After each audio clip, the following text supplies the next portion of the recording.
Hello and welcome to the CS Duplessis Show. Thank you to everyone that has liked and subscribed. We really appreciate your support. Today's guest, Ian F. Yes, a blast from the past. Former 5FM DJ. He's a voiceover artist on SuperSport and currently on Hot FM. You don't want to miss the episode. Let's get to it.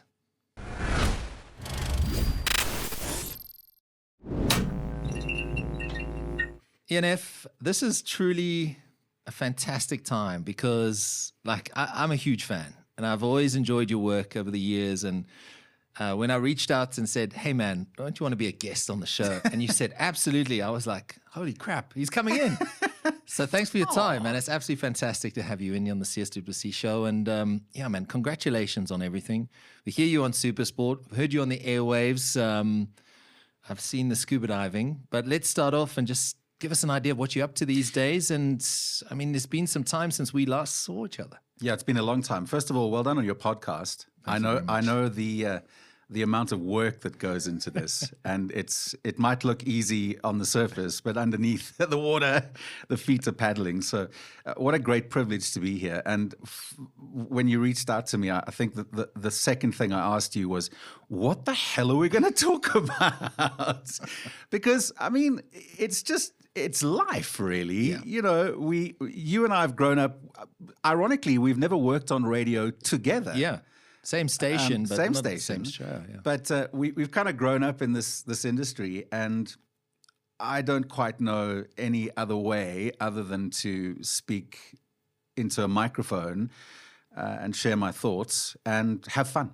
Yeah. CS, have fun. Yeah, and you've always done that. I mean, I think every time I've heard you, and you and Sasha had your show, I know I've heard you recently on another radio station, and we'll get into that, but every time I've heard Ian F. speak, it's always sounded like you're having an absolute blast.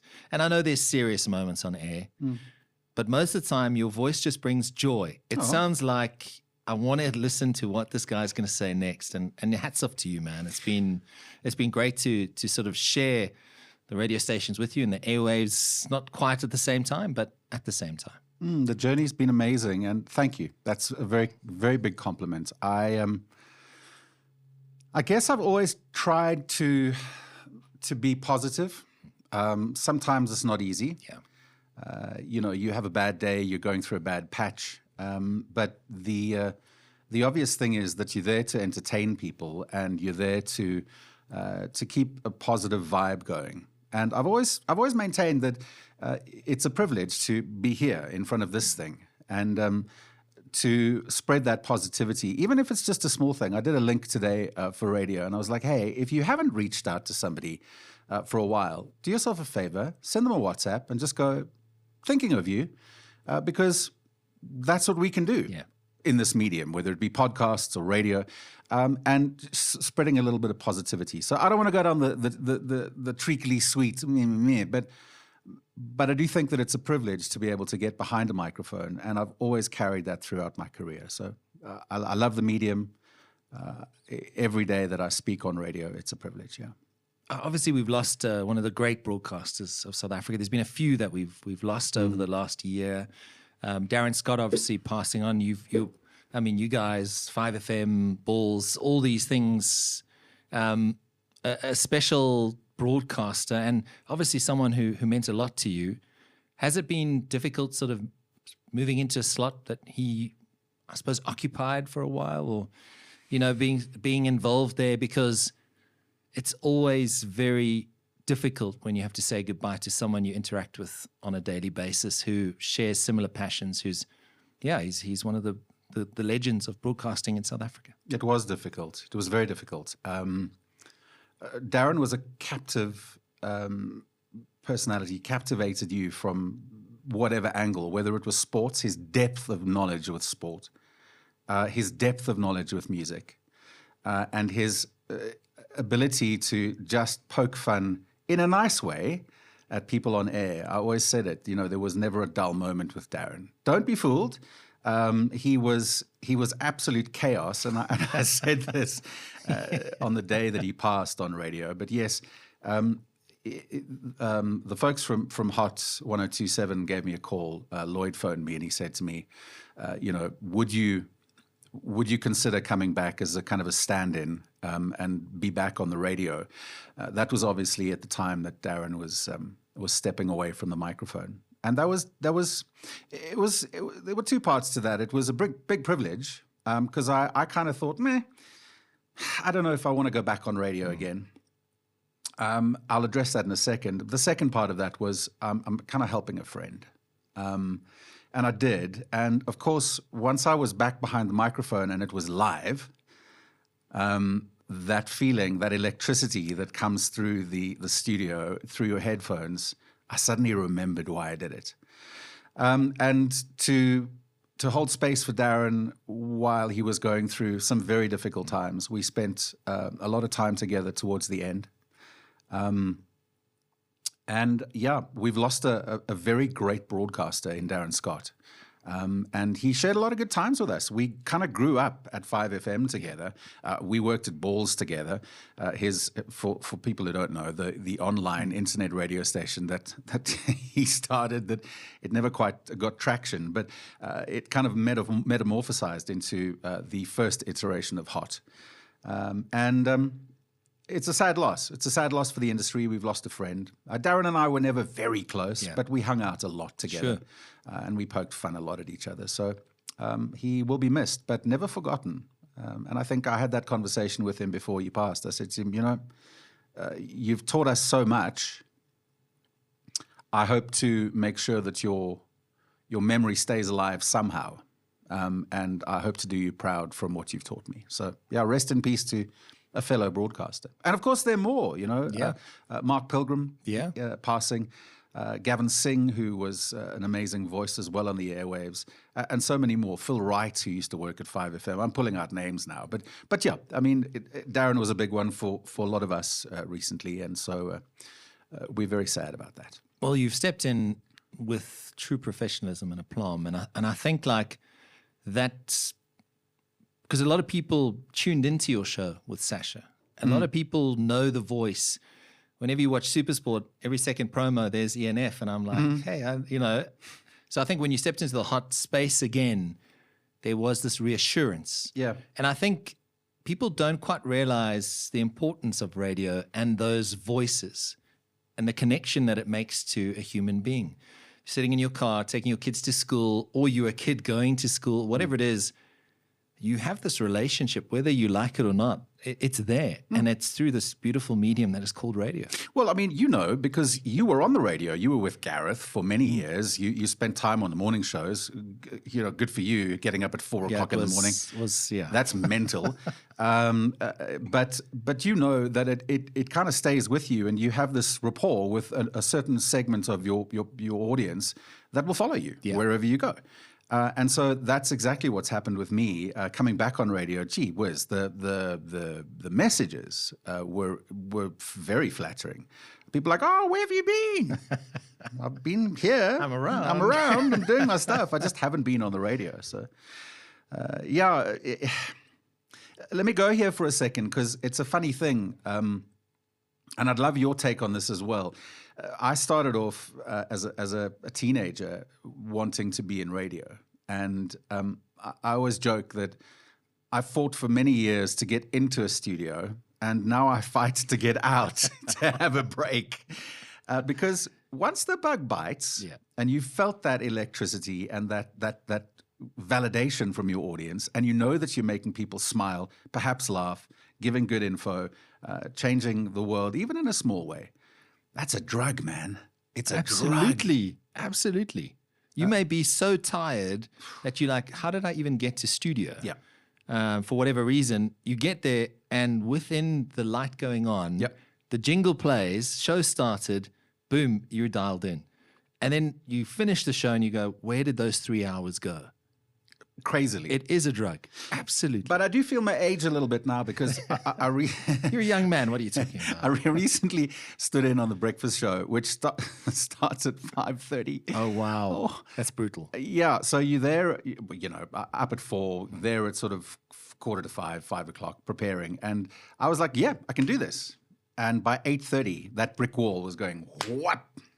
I was exhausted. But You do. You make it happen. You make magic. And 9 o'clock, I came off air, and I'd done a full day's work. Yeah. Exhausted. But you just talk. What do you mean you're tired? Yeah, just talk. I mean, there's a lot more to it. I don't think people realize the production, clients are paying money to spend huge cash to be inside a 30-second advert break or a sponsorship or a thing or whatever it might be. And you're sewing that all together. That's all you're there to do. You're just there to stitch it all together. Absolutely. And one slip up, and now you're paying the client back or compensating here and there. And it's like a row of dominoes. One thing goes wrong and they all fall. So you've got to be on your game. Tell me a bit more about the electricity you feel at the moment, and we've touched on it being like a drug, but there is just something when you hit that button and you're live and you're talking to your audience. Tell me about that sort of energy that you pull from that, because like you say, standing in on breakfast is a whole different world. But for a normal regular show, when you've had 8 hours of sleep or whatever that looks like, there's still the same buzz. It's always the same buzz. I think for me, it started off being the validation of having people go, "Oh, I love that song," or "That was funny," or "Did you know that?" It was basically old-time social media. You say something and someone comments. That's kind of how it started. But stitching music together, if you love the format of the radio station that you're on, and then having that feedback, and just I guess it's a bit of a chicken scenario where if you push the envelope too far, you're going to get into trouble. But if you keep it tidy, you're also going to be boring. So you're constantly playing on that line of, how are we going to get more listeners? What are we going to say? How's it going to all work?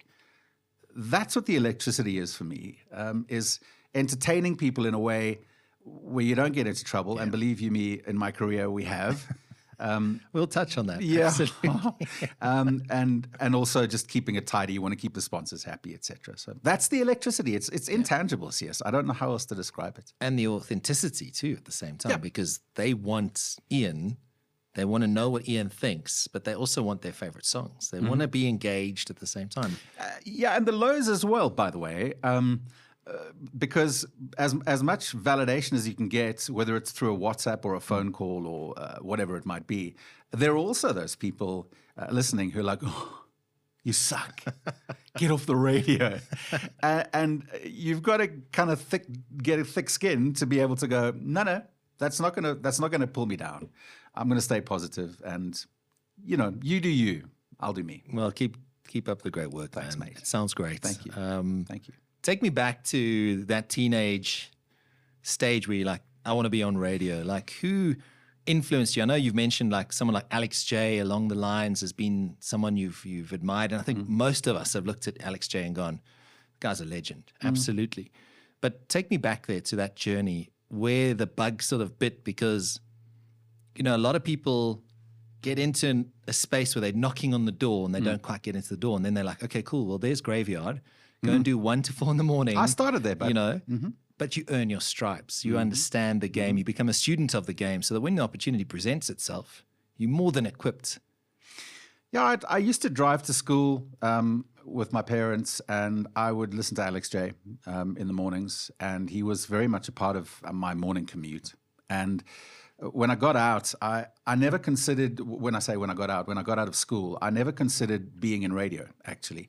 I wanted to make music. I wanted to be a sound engineer and spend, as I said, time in studio. And I still am a lover of gear, gear. I still commented on all the gear in the studio. And I ended up working at what was then BMG Records.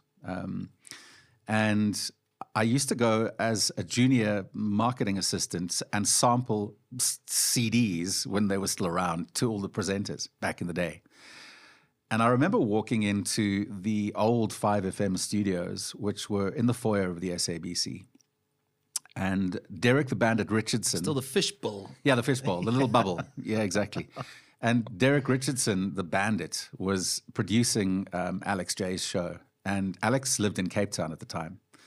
And I remember standing, I took this mental picture, which I've carried with me. I remember standing behind the studio in what they called the green room, which was blue, and looking into the studio and that snapshot was that electricity that I was talking about. And I was like, I remember clearly, I was like, I'm going to do that.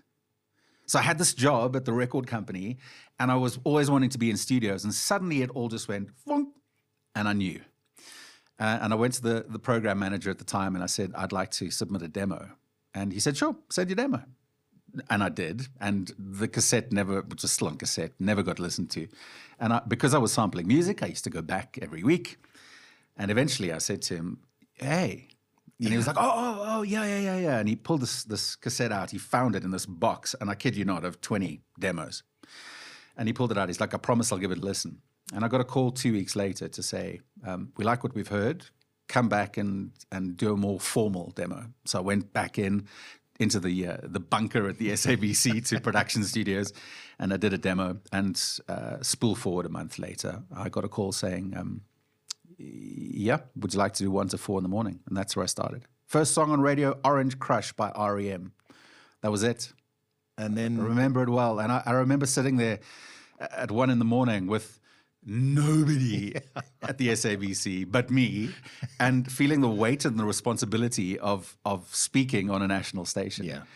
And it just that was it. I just knew. Who else was on the lineup in that time when you were cutting your teeth? Tony Blewett was doing breakfast. There was Kevin Savage, who's now passed as well. There was Barney Simon, who was there. Alex J was doing Afternoon Drive, and Titch Mataz. I don't know if you remember Titch. Yes, yeah. Titch was there. Wow, we're going back. So that was kind of the lineup. And and then I kind of rapidly made my way through the ranks. How, I don't know. But Kevin Savage left, and they offered me 12 to 3 in the afternoon. And there was this little young punk, thought he knew everything, ready to take on the world. As you do. I knew nothing. As you do. I think about it now. I'm like, I knew absolutely nothing. Fake it till you make it. Yeah. And that was it. That was my journey into radio. And I remember I was still working at the record company, and Dave Thompson, my boss, who actually was a judge for a while on Idols many years ago. That's right. Dave called me in, and he was like, young man, close the door. I'm like, oh, I'm in. He said, sit down. As only Dave could. And I was like, okay. And he said, you're doing very well on radio. I mean, I didn't understand what moonlighting was. You know, I had this permanent job, and I was doing radio, and nobody stopped me. And he said to me, you're messing up. And I was like, I'm sorry. Because I was doing, for all intents and purposes, 9 in the morning at the record company till 4:30 in the afternoon. Going home, showering, preparing my show, having dinner, sleeping, waking up at midnight, getting in the car, driving to the SABC at that time, getting on air at 1, finishing at 4, going back to the house, showering, having an hour's nap, getting up, and going back to the record company. Wow. And I did that for like 6 weeks. And then Dave was like, no. So he said to me, he's like, here's the ultimatum. You're welcome to stay here. We love having you here. But you have to make a choice. It's either radio or it's, record company. And I'll give you a month. No pressure. Yeah. And I didn't have a permanent gig on radio. And I just thought... It's the famous SABC contracts. Yeah. Why not? So I did. So I went into Dave's office a few days later. I said, I've made my choice. I'm going to go on radio. And that was it. He said, thanks very much. Gave me a handshake. Still great friends with all the folks in the record industry to this day. But that radio was where I was meant to be. You then sort of moved into a space where I suppose you could feel confident, right? That this was meant to be and this is where I want to be and let's have some fun, right? Is that sort of the approach, or was there a little bit more to it than at that point in your career than just getting on the air? Because you were probably like going, geez, 1 to 4, I'm on 5FM. I've got to try and, make things work. And I didn't know. I had no plan. I had no plan. I tell you what I did do, though, was getting on the air was my mission in the beginning. And very quickly I realized, sort of a few years in, that's nice. Yeah. But now what? And then enter my friend Sasha Martinengo. Did you guys, you didn't know each other before, did you? I mean, you knew of each other, right? But you weren't hanging out. We've run a very interesting path in our lives. I don't know if you know this, but we were born on the same day. we both worked at record companies. He worked at Virgin. I worked at BMG. We both joined 5FM back in that day within a few weeks of each other. We'd never properly met. And all of a sudden, here we were. And we were having a social gathering somewhere. And we got chatting. And I'm like, do you know, you and I should try and do a show together. I think that would be good. Because Sasha's a clown. Yeah. I mean, he's ADHD beyond, and he's very funny. Me, not so much. But I always played the anchor between the two of us. And we suddenly had this synergy, and we turned on the microphones. There was no competition. He would do his thing. Yeah. I would do mine. We fell into that role. That was the most magic on radio that I've ever had, because we both had the attitude of, well, fire me. I dare you. I actually still went to our boss at the time. I said, what are you going to do? You know, fire us. Because no. We're cooking on air. We're pumping. Yeah. We were our listenership figures were through the roof. I don't mean to sound arrogant, but we were really doing well. And that was 7 to 10 at first, wasn't it? No, we did the top 40 on a Sunday. That's right. We did the top 40 on a Sunday, and then we moved into daytime. Right. Which was a bit more difficult. But those Sunday shows, we used to come off the back of gigs, stumble into the studio, start at 10, still hungover. It was magic, though. Seeing double of everything. And we literally just got through the show. Midday, order pizzas. Guys would deliver them. We'd do the radio show. And we had so much fun. Yeah. It sounded like you were having fun. And I think that's important. You know? Yeah, it's friends talking rubbish between music. And the daytime stuff, I mean, there were some amazing times where you guys, for me, having listened, it was often like you guys had known each other for many, many years, like you were school buddies. That's what it came across as, that you just were almost telepathic too. Yeah. You know, when you look at somebody, I don't know if like I'm looking at you across the table now. You don't have to say anything. Yeah. You just know. Yeah. That's what we had. Yeah. And I've never found that again. That synergy, that ability to look up and look at the person and they just go, that was it. Yeah. I don't know how, but there it is. You also had your fair share of drama, though.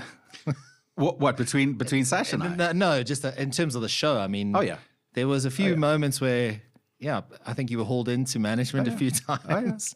Yeah. And that's what keeps it magic. Yeah. I remember the late Jeremy Mansfield saying, the station manager at the time, Ravi Naidu, came in with a stack of papers while they were on air. He told me this story before he passed. And Ravi chucked the papers onto the desk, and he looked at Mansfield and he said, BCCSA complaints. And Mansfield looked at him and he was like, Ravi said to Jeremy, he's like, keep it up. Because if you don't have those complaints, you're not doing something right. Yes. That's what I was talking about, that fine line between danger and not. You don't want to be boring, but you also don't want to go over the top. Yeah, that's true. So, yeah. And then, I mean, leaving 5, was that a difficult time for you to sort of say goodbye to that chapter? Yeah, it was. It was a very difficult time. In fact, I think I'm one of the few presenters that actually resigned. I wasn't asked to leave. I was too nervous. And so I went overseas for 2 years. I got away from the industry completely. Ironically, I ended up back in radio in the UK, selling airtime. And I came back, and then I became a little bit of a radio slapper. I worked at KFM. Radio slap. I worked at KFM in Cape Town. Then I moved back to Joburg. Then I worked on 947, which was Highveld Stereo back then. Then I worked on Jacaranda for a time, doing stuff for the World Cup. Then I worked on East Coast Radio doing a weekend show. Wow. Then I worked on Balls, the digital radio station, and so it goes. And so people were like, you don't really have a home, do you? And I guess the sad part about it is that up until now, and I have to be careful to say this because I have kind of found a home again, but 5FM was very much a family. A family of friends who were making magic together. And I battled to find that again, to be honest. Yeah. That's going to leave a bitter taste in a lot of people's mouths, but it's true. I battle to find that family vibe. It was a truly special group of individuals who all had these amazing ideas, and we just sort of clicked. I mean, the sound, the concerts, the music. It was this absolute purple patch, wasn't it? CS, you must know this. Yeah. You must understand exactly what I'm saying. Absolutely. How do you convey that family? Because we weren't a family, but we didn't see each other outside of the station. No. But together, we were coherent, cohesive, and a unit. And we all listened to everyone else's shows, right? Yeah. So we knew exactly what was going on. Yeah. I was saying the other day that I was in the sort of, I had got into the shower and I was just like, whatever you do in the shower, and just thought back and I'm like, was it a dream? You know, like we had an amazing time and you kind of go like, geez, time catches up with everyone. And you go, was it real? Because that was like arguably the best time of my life when it came to radio. It was unbelievable, the energy. We just clicked. And I understand now what you're saying. It's hard to describe that electricity. But there was also this aura around 5 at the time, and the people on 5, everyone listened to it. And I don't want to get technical, but you and I were both in a time of radio where we were basically we were bringing new music, new information to an audience. Yeah. Spool forward to 2025, and that whole dynamic has flipped.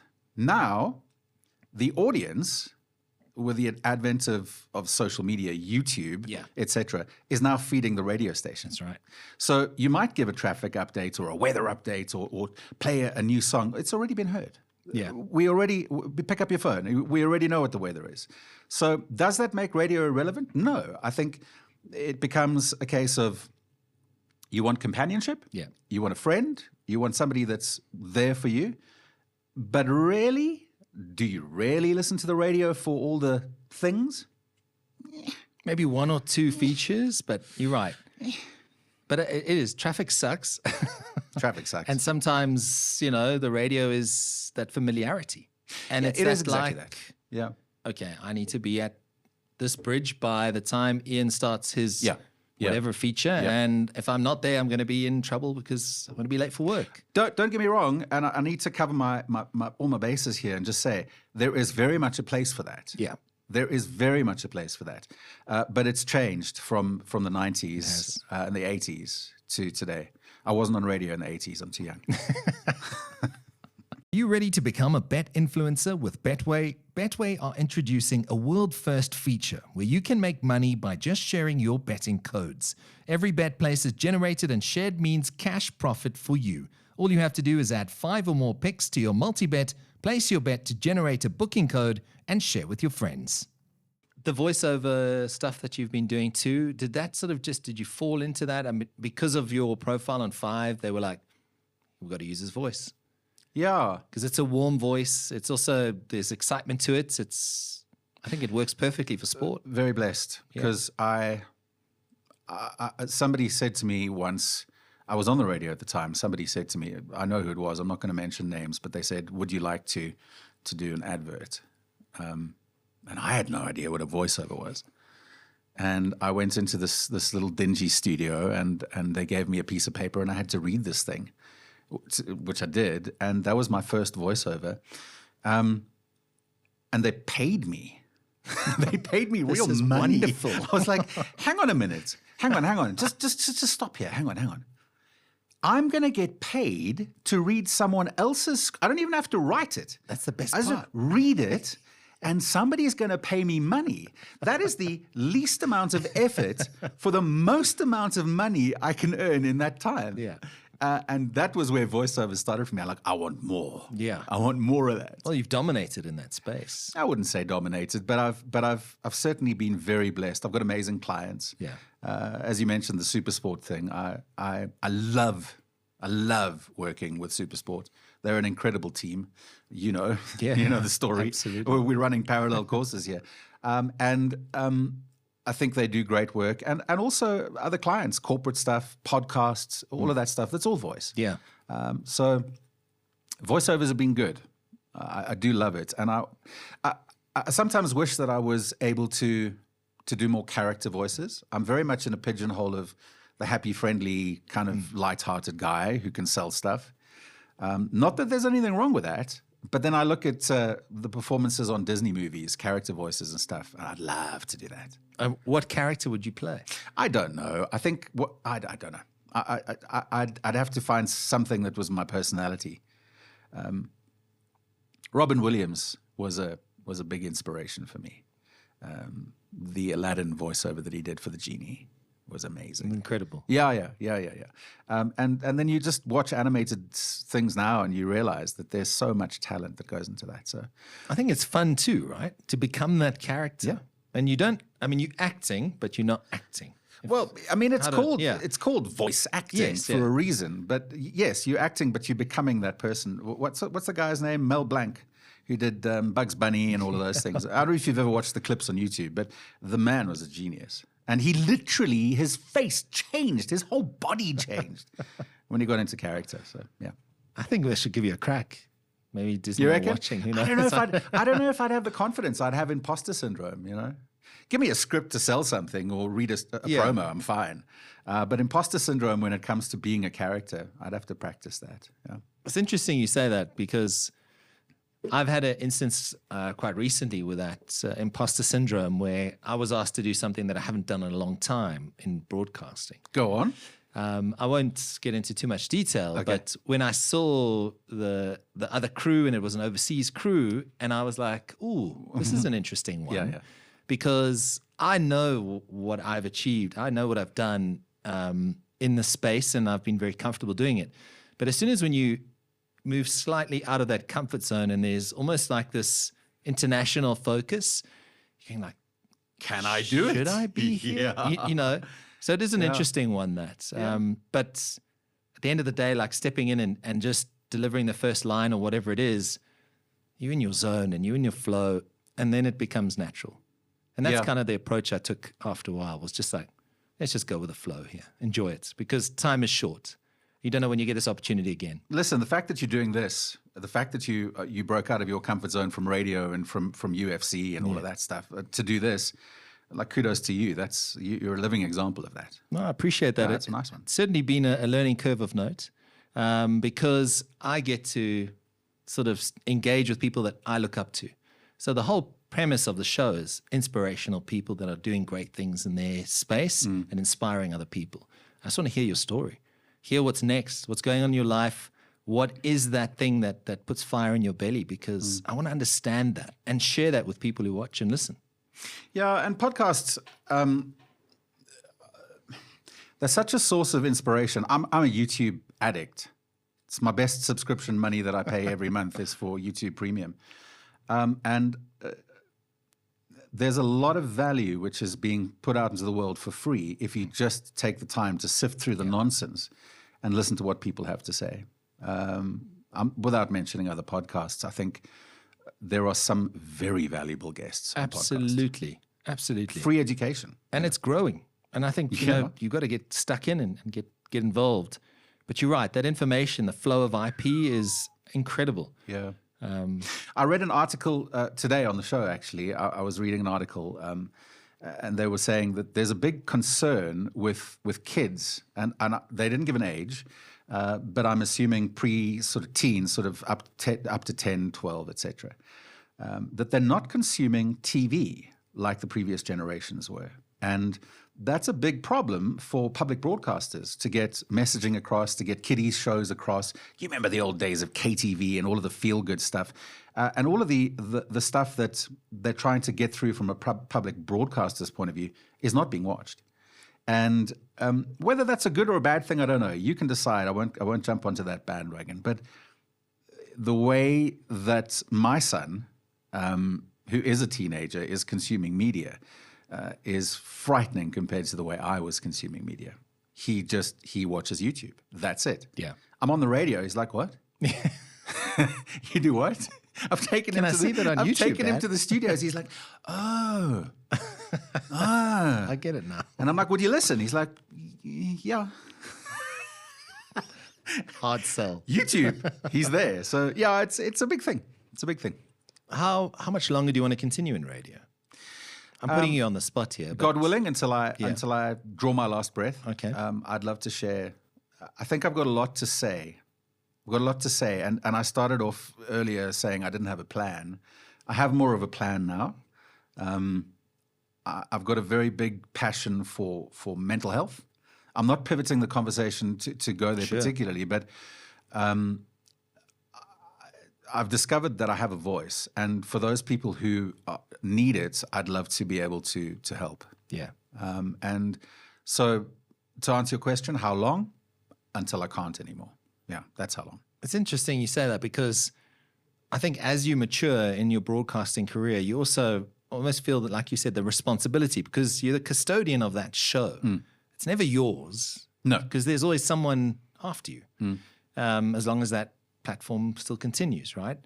But when you now get onto air, is it a different set of eyes that you sort of viewing this platform from as a broadcaster to that ENF that was full of life, the gigs were there, it was front and center, it was all the big show. Now it's a little bit different. That's okay. I think, yes, the answer is yes. I think it is a different show. And I think, being on radio for 3 hours is one thing. You stick to a format, you keep the sponsors happy, you make sure you are speaking to speak. But at the same time, you can deliver a message in between that resonates with what you do. Yeah. Men's mental health, for me, why men's as opposed to just mental health in general? Because I'm a man and I'm getting older, and let's all be honest, it's tough. It's tough. And men don't speak about these things. So I'm very much in the throes of getting that plan going. I'm not a psychologist. I'm not a guru. I don't know anything. But I'm about to embark on a journey to find out what makes me tick. Yeah. And if that helps one person, fantastic. I mean, Ian, if you think about how we grew up, right? Our parents, boomers. Yeah. Mental health was a taboo subject. It's like, you're depressed. What is that? I don't even think that word existed in their vocab because of how they were raised, right? So we suddenly in this generation where mental health is front and center, and there's a couple brave human beings that are stepping to the front and going, I need help. Or how can I help? And I think that is the conversation we need to be having. Yes, mental health in general, but also as men, because cowboys don't cry, right? Exactly, yes. I've had friends pass through ways that I'd rather not say. You know what I'm talking about. Yeah. And that needs to change, because if there is the ability to be able to talk. Yeah. And if somebody can kind of guide you, this is getting very heavy, but if there's someone there to guide you and perhaps share a story, a relatable story, that's what we do. Yeah. We tell stories. Absolutely. I don't mind I'm up for it. The heavy, though. I really don't mind. Because I do think it's something that a lot more can be done. Yeah, so back to imposter syndrome. You know why I haven't started? Because I feel as though I am an imposter. And somebody said to me the other day, they're like, hang on, stop. You're not an imposter. You are exactly the person that needs to talk about this, because nobody knows at the beginning and nobody understands at the beginning. Yet we are all going through tough financial times, tough mental health times. You know, in your sort of late 40s, you wake up and you've got aging parents, you've got kids, and there's pressure sandwiching you in the middle. You've got another 15, maybe 20 years if you're lucky in your career. Yeah. Have you made it? Have you not? What are you doing with your life? And suddenly you wake up one morning and you go, this is a problem. Yeah. And that's the journey I want to explore, because I think I do think that we can talk more, and I do think that there's more to be done. So I feel like an imposter, but I also feel as though if I share my journey, I might be able to get a dialogue going. Don't quite know how to do it yet. I wish I had a plan that I could come on here and say, this is where you need to go. That's the website. These are the things that I'm doing. But that's where I'm going to take this broadcasting journey, and have fun. Yeah. Have fun doing it. Yeah, absolutely. Come on. Absolutely. Yeah. It's for me, we had Danny Costa-Gill. I don't know if you know his story. No. So he is an incredible human being. He's a champion of mental health within teens. That's where he's specializing, is communicating with teens, telling them about the mental health side of things. Because when he was growing up, his father committed suicide. His mom was a doctor at the time, and she just felt all this pressure. She had 4 kids. She then decided the only route out of this world was to basically euthanize her kids and try and burn down the house. 2 brothers survived. Danny woke up in the hospital with this news that he had lost his brothers. House was burnt down. So it's a fascinating story. So when you ever get a chance, please look up Danny Costa-Gill, because he's taken that trauma and he's using it into this last man standing message that he's trying to share with as many teens as possible, to say, like, I'm here to help guide you. I'm here to listen. Let's talk about these things, because the pressure that our teens are under these days is on another level. Everybody. Men, women, anything in between, and all of the ages. Yeah. For me, are under pressure, and I think it needs to be spoken about. So, the thing for me, that the reason I said it earlier, that I'm focusing on men's mental health, is because I'm a man and I'm in this stage of life. Yeah. Who better to be able to speak about it? Well, the more you share, the better. And I'll ask you a question.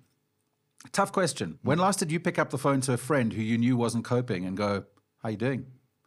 Because when you do, they go, "Yeah, I'm fine. Yeah, I'm good. I'm fine. I'm okay." Yeah. And then you go, "No, but really, how are you doing?" And us men don't know what to do. It's uncomfortable, right? We don't know what to do. I'm like, "I told you I'm fine. Leave me." Yeah. Yeah. It's that vulnerability that needs to come out. Ian, tell me about the scuba diving journey that you're on at the moment, because I've seen on your Instagram, and it looks like you're having fun, man. Tell me, how did you get into it? Well, 20 years ago, I did a PADI course back in the day, and went diving and loved it, and then just didn't do it again. And then I met my beautiful girlfriend, and she said to me, first date, she said, "Do you scuba dive?"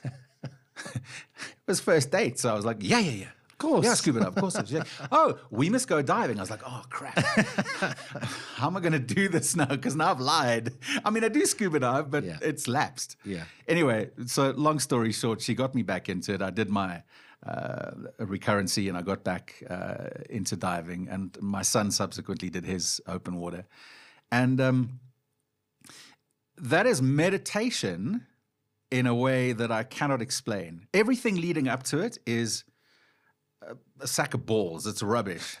It's terrible, because you're waking up early, you're missioning with gear, you're fighting to get onto the beach, you're on the mat kitting up with sand, and it's cold and it's dark, and you get on the boat and you're pummeled by waves, and you get out there and the sun's coming up, and you put your head under the water,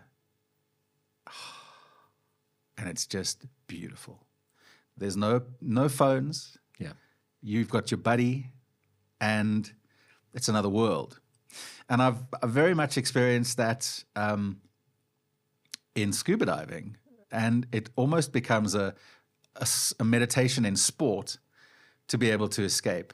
And it's become a little bit of an expensive hobby. Absolutely. Yeah, and I mean, I don't have all the fanciest gear, and I don't have all of that, but just the act of submerging my head underwater is so beautiful. Yeah. Where's the next spot, and what's on the bucket list for dives? I'd love to go back to Bali. Okay. To go and dive there. We hang out in Sodwana Bay a lot. I love it there. Haven't dived Aliwal for ages, so I'd love to go back there. Although so. But yeah, anywhere that's not too crazy. I'm not into super deep diving. Yeah. I don't have anything to prove to anybody, and also keep it calm. So anywhere really, some diving is better than no diving for me. But I found such joy in it. I didn't expect it. I can see how your face just lights up talking about it. It's magic. It's magic. And you come back with cuts and bruises, and you're tired, and but it's just for anyone who hasn't. If you do have the privilege to be able to ever get your head under the water with a tank, go. Don't say no. Can I start snorkeling first? Do you not dive? No, not. I feel very uncool saying that, but No. I enjoy snorkeling. Yeah.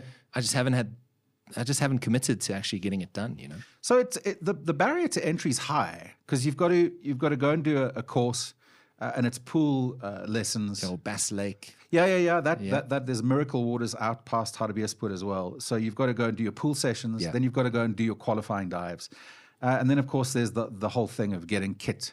It's a mission. Yeah, it's a mission. But it's worth it in the end. But CS, if you are you claustrophobic? No. The thing is, if you like snorkeling, it's the next step. Okay, cool. And word of warning, I'll invite you. Come and do it. And I promise you, you'll realize that you've been missing out on a whole nother world. Okay. I'll get involved. I'll get involved. I think I don't want to get preachy, but you hear the story. amazing. I think the one thing potentially is you hear people clearing their masks when they have to do that underwater when they're qualifying. Yeah. And like, I actually am not too fussed about that. No. Grew up near the sea, so despite my complexion, I loved it. So Where did you grow up? KZN. Oh, okay. Belito. Well, there you go. Yeah. So you know. I mean, Sodwana, Aliwal, all of those areas. Fantastic. It's a beautiful coastline. Yeah. Ian, we're about to wrap up. Last few questions, just off the top of your head. Who inspires you? Who gives you the energy? Who do you look up to these days? Left of fields, I've done a lot of reading and listening to Joe Dispenza, who has inspired me to live in the present. I've spent more time meditating over the last 2 years than I've ever done in my life, calming my mind, which is busy. And finding the moment here. Yeah. And I guess there are certain people in the industry, radio-wise, that have really inspired me. I'll not mention names, other than to say that this is a micro example of an inspiration, in that people are doing cool stuff. Yeah. Doing cool stuff. Do you know what I mean? And people doing cool stuff in the entertainment industry are inspirational. As I say, it all ties back to my mental health journey, and Joe Dispenza for me has really been up the top of the list. We've barely scratched the surface about your passion for music. The genre that is your go-to genre at the moment. I'm putting you on the spot, and do you have a track that is? If you were, this is ENF's track. I mean, obviously there's Sama that you've won along the way, but do you have a track that you go to and this is my walkout song or something like that? You know what I mean? I've got bizarre taste in music. Love pop, love rock, love jazz, love hip hop, love trance, above and beyond, beautiful. But here's the thing. If I mention William Orbit. Okay, yeah. There's a song called Water from a Vine Leaf.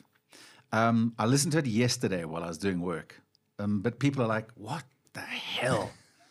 Because I don't have a favorite song. Okay, it's impossible. I listen to everything. I try and keep it open. I'm very wide and I'm pretty shallow when it comes to my music, but I like everything. I know that's a very on the fence answer, but it's true. Last two, the highlight of your career to date. My career. I guess the Sama was a big one. That was really fun. Being recognized for attempting to write music. Still can't believe that. That was a pretty big highlight. And the highlights of being actually accepted onto radio. I still don't understand. I still don't understand why anyone would listen.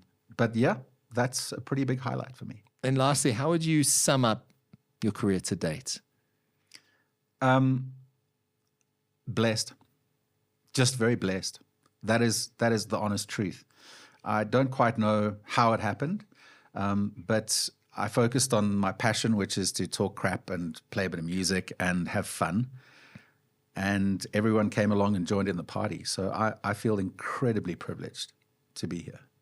Inef, thank you for making time. Thank you for providing us with so much joy over the year. Thank you for being a great human being. Keep up the fight in the mental health space, because we need more people who are front and center doing great things and telling people that it's okay not to be okay. And we're here to help. Thanks. And keep up the amazing work on air. It's great to hear you on air again, and I hope it continues for a very long time. CS, thank you. ENF, thank you very much for joining me.